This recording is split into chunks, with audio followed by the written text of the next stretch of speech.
मैं डॉक्टर मीरा शर्मा हूँ. I am a registered patent attorney and scientific advisor with Indian Patent Office, and I have got almost 116 patents granted and number of design and copyright registrations done. और मैं AI committee chamber में south Gujarat chamber of commerce and industry में AI committee की को chairperson हूँ. और आज chamber और सार्वजनिक यूनिवर्सिटी जॉइंटली एक प्रोग्राम कर रहे हैं फॉर स्टूडेंट्स ऑफ सार्वजनिक यूनिवर्सिटी. इंजीनियरिंग स्टूडेंट्स हैं, इसमें कॉमर्स के स्टूडेंट्स हैं, फैकल्टी हैं, जिनको AI की एग्जैक्ट अवेयरनेस करवा रहे हैं और एक लाइव डेमोन्स्ट्रेशन दे रहे हैं from a startup based in Bangalore. And जो AI के बारे में अंडरस्टैंडिंग देने आए हैं, she is an x ISRO scientist and presently वो कंसल्टेंट हैं बहुत सारी मल्टीनेशनल कंपनीज़ के साथ और नेशनल कंपनीज़ के साथ.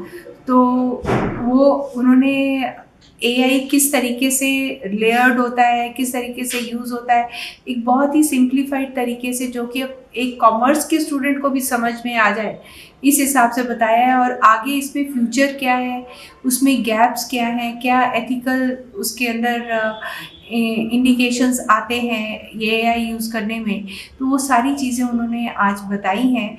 और अभी जो स्टार्टअप है जो बैंगलोर से आए हैं, वो कॉलम स्प्राउट AI करके कंपनी है इनकी.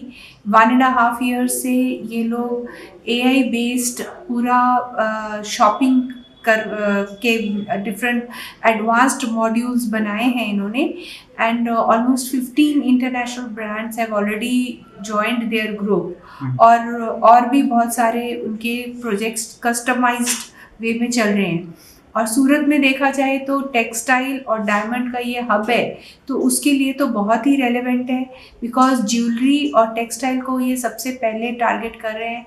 और जो इनका AI बेस्ड प्रोडक्ट है is much advanced to Amazon और फ्लिपकार्ट और एनी अदर ई-कॉमर्स बेस जो जनरली लोग यूज़ करते हैं. हमारे पास जैसे कोई चीज़ आती है तो हम देखते हैं कि कपड़ा तो सही नहीं है, वापस भेजते हैं. इनका वो एक्सपीरियंस वैसा नहीं रहेगा, D2C रहेगा, डायरेक्ट टू कस्टमर. क्या आपके डाउट्स हैं, किस तरीके से क्लियर करना है. So that is the company which is going to demonstrate over here कि हम AI को किस तरीके से अपने बिजनेस एनहांसमेंट में यूज़ कर सकते हैं आगे चल के. I am Professor Dr. Saroj Dastoor. I am working in Electronics and Communication Department of Sarvajanik Engineering College under Sarvajanik University. हमारे ત્યાં એક ઓનર્સનો કોર્સ ચાલે છે, artificial intelligence and machine learning. I am coordinator of that course as well as I am in AI Task Force Committee of Sarvajanik University.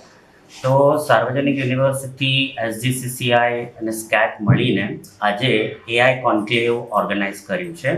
એટલે conclave એક એવું છે કે લાઇક માઇન્ડેડ લોકોનો સમૂહ જે એકબીજાને આઈડિયાઝ આદાન પ્રદાન કરે અને એમાંથી જે કંઈ કન્ક્લુઝન આવે એને પ્રેક્ટિકલી પુટ ફોરવર્ડ કરે.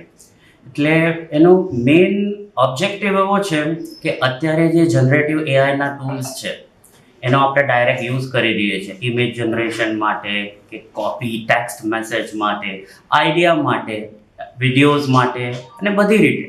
પણ એની અકાઉન્ટેબિલિટીનું શું, કોણ એની ઉપર ધ્યાન આપશે, કશેથી ઉઠાવ્યું છે. એ ટૂલ્સ તો આપણે યુઝ કર્યા, પણ એ ઇન્ડસ્ટ્રી માટે રિયલ ટાઈમ એપ્લિકેશન માટે કેટલા ઉપયોગી છે. તો એ બંને વચ્ચેનો જે ગેપ છે, we would like to fill the gap with this AI conclave. So basically the title is given AI Conclave Academia Industry Connect. તો એ બંને વચ્ચે જે ગેપ છે એ આપણે ફિલ કરીએ છીએ.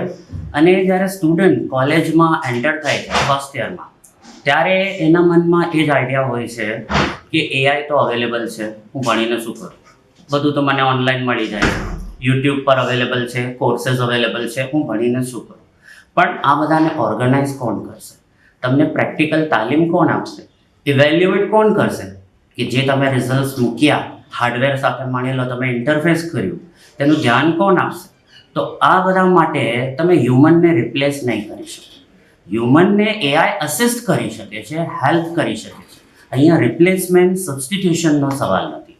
તો આ છે બેઝિકલી આપણું જનરેટિવ એઆઈ. ટૂલ્સ યુઝ કરવા માટે જ હોય છે, પણ બ્લાઇન્ડ યુઝ કરવા માટે નહીં, રિસ્પોન્સિબલ યુઝ કરવા માટે હોય છે. તો આટલું જો અગર સ્ટુડન્ટ જાણી લે તો definitely he can do the wonders.